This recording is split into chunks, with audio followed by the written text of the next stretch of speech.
అహ్మదాబాద్ విమాన దుర్ఘటన ఒక్కసారిగా అంతులేని విషాదాన్ని మిగిల్చింది. దీంతో విమాన ప్రయాణాలపైనే భయాందోళనలు నెలకొన్నాయి. ఫ్లైట్ జర్నీ అంటేనే బాబోయ్ అంటూ జంకుతున్నారు ప్యాసింజర్లు. విమాన విహంగం అత్యంత సురక్షితమనే అభిప్రాయం నుంచి అత్యంత ప్రమాదకరమనే పరిస్థితికి మారిపోయింది. ఇటీవలి కాలంలో విమాన ప్రమాదాలు పెరిగిపోయాయి. డ్రీమ్ లైన్ కాస్త డెత్ లైన్గా మారుతోంది. ప్రయాణికుల ప్రాణాలు గాల్లోనే కలిసిపోతున్నాయి. విమాన ప్రమాదాలకు కారణాలేంటి?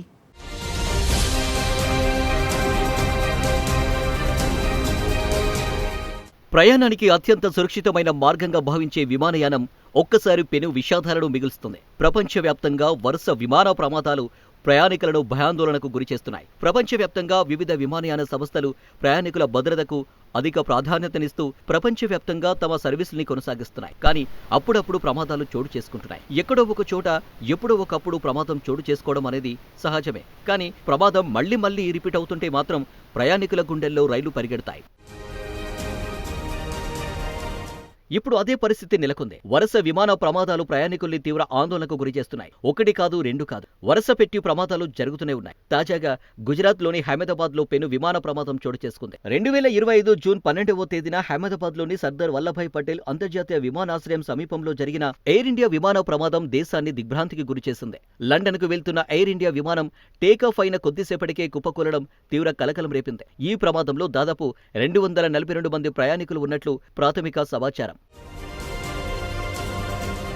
Air India Boeing 787-8 dream liner విమానం టేకాఫ్ అయిన కొద్దిసేపటికే కూలిపోయింది. AI-171 విమానం 242 మంది ప్రయాణికులతో ఉండగా విమానాశ్రయం నుండి బయలుదేరిన కొన్ని నిమిషాలకే కుప్పకూలింది. మధ్యాహ్నం 1 గంట నుండి 2 గంటల మధ్య ఈ ప్రమాదం జరిగింది. విమానం తక్కువ ఎగురుతూ ఎత్తుకు చేరుకోవడానికి ఇబ్బంది పడుతున్న వీడియోలో మధ్యాహ్నం 1 గంట 38 నిమిషాలకు విమానం నేలను ఢీకొట్టి పేలిపోయింది. విమానం టేకాఫ్ అయిన వెంటనే తక్కువ హైట్లో ఎగురుతుండటంతో ప్రమాదానికి కారణమని భావిస్తున్నారు.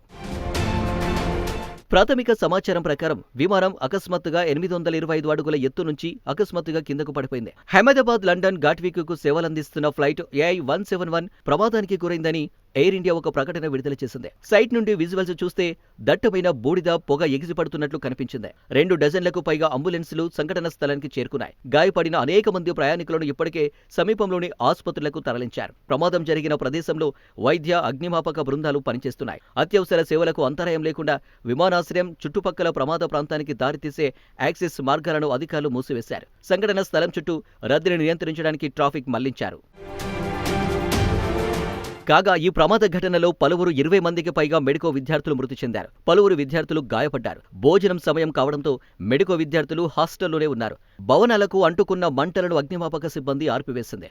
ఈ ప్రమాద వార్త తెలియగానే విమానాశ్రయ అధికారులు, సహాయక బృందాలు హుటాహుటిన ఘటనా స్థలానికి చేరుకున్నాయి. ప్రస్తుతం సహాయక చర్యలు కొనసాగుతున్నాయి.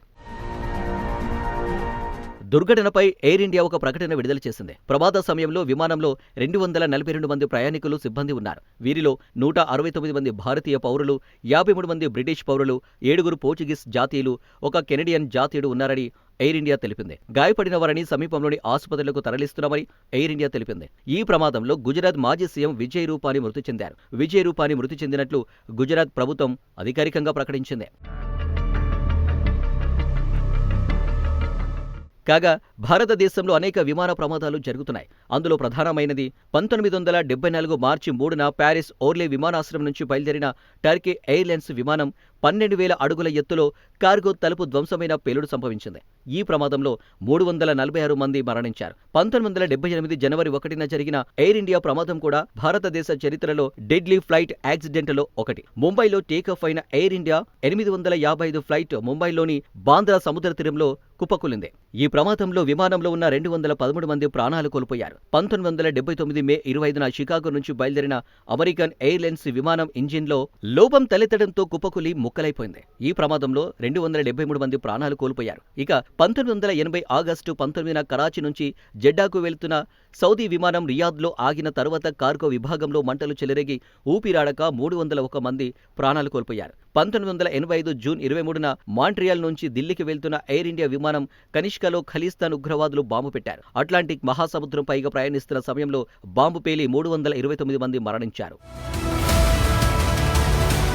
జూన్ 23, 1985 ఎయిర్ ఇండియా కనిష్క విమానం బాంబు దాడి భారత్ ఎప్పటికీ మర్చిపోలేని ఉగ్రదాడిగా మిగిలిపోయింది. ఖలిస్తానీ ఉగ్రవాదులు కెనడా నుంచి ఇండియాకు వస్తున్న ఎయిర్ ఇండియా కనిష్క 182 విమానాన్ని బాంబులతో పేల్చేశారు. కెనడాలోని మాంట్రియాల్ నుంచి లండన్, ఢిల్లీ మీదుగా ముంబై చేరాల్సిన విమానం అట్లాంటిక్ మహాసముద్రంపై కుప్పకూలింది. ఈ ఘటనలో మొత్తం 329 మంది మరణించారు. మొదటి స్టాప్ ఓవర్ లండన్ హీత్రూ విమానాశ్రయంలో దిగడానికి 45 నిమిషాల ముందు ఐర్లాండ్ తీరానికి 190 కిలోమీటర్ల దూరంలో ఎలాంటి ముందస్తు హెచ్చరికలు లేకుండా కూలిపోయింది. రాడాన్ నుంచి అదృశ్యమైన వెంటనే రెస్క్యూ కార్యక్రమాలు చేపట్టినప్పటికీ ఒక్క ప్రయాణికుడు కూడా బతకలేదు. ఐర్లాండ్కు దక్షిణంగా 31,000 అడుగుల ఎత్తులో జరిగిన ఈ దుర్ఘటనలో 82 మంది పిల్లలతో సహా మొత్తం 329 మంది మరణించారు. సముద్రం నుంచి 131 మృతదేహాలను రెస్క్యూ టీం వెలికితీసింది. ఈ ప్రమాదంలో 268 మంది కెనడా పౌరులు, 27 మంది బ్రిటిష్ జాతీయులు, 24 మంది భారతీయులు మరణించారు.